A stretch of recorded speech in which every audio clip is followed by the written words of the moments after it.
بسم اللہ الرحمن الرحیم۔ السلام علیکم۔ آپ کو بتاتے چلیں، اگر آپ لوگ پاکستان سے دبئی جانا چاہتے ہیں تو آپ یقیناً جا سکتے ہیں، ابھی بھی جا سکتے ہیں، لیکن اگر آپ فلائٹوں کا آپ انتظار کریں گے کہ 7 اگست کو فلائٹیں اوپن ہوں گی تو وہ بھی اوپن ہوتی بھی نظر نہیں آ رہی، اللہ کرے ہو جائے۔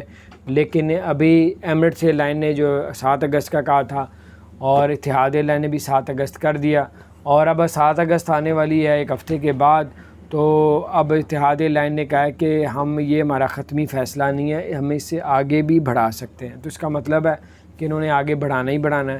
تو آپ لوگ اپنی کوئی تیاری کریں کہ آپ لوگ خود کیسے جا سکتے ہیں، اس ویڈیو میں بتائیں گے۔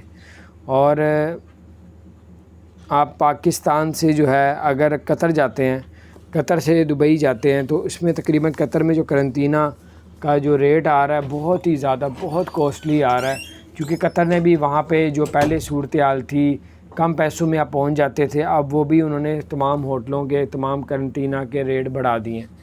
تو اب آپ اگر قطر سے یو اے ای جائیں گے تو آپ کا تقریباً پاکستانی 8 سے 10 ہزار درہم لگ جائے گا، 8 سے 10 ہزار درہم۔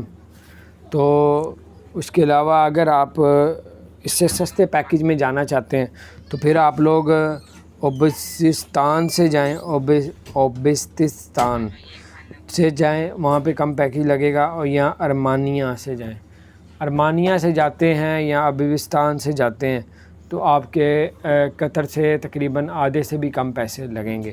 باقی آپ ٹریول ایجنسی سے، اور وہاں کی ٹریول ایجنسی جو پیکیج دے گا آپ کو، قطر کا بھی لے لیں، ایک ابوستان کا بھی لے لیں اور ارمانیہ کا بھی لے لیں، حالات بھی پتہ کر لیں کہ وہاں کے حالات کیا ہیں، تو اس کے مطابق اس پہ فیصلہ کریں۔ تو بہر اللہ تعالیٰ آپ لوگوں کے لیے آسانیاں پیدا فرمائے۔ چینل کو سبسکرائب نہیں کیا وہ سبسکرائب کر دیں، بیل آئیکن پریس کر دیں تاکہ نئی سی اپڈیٹس آپ تک پہنچتی ہیں۔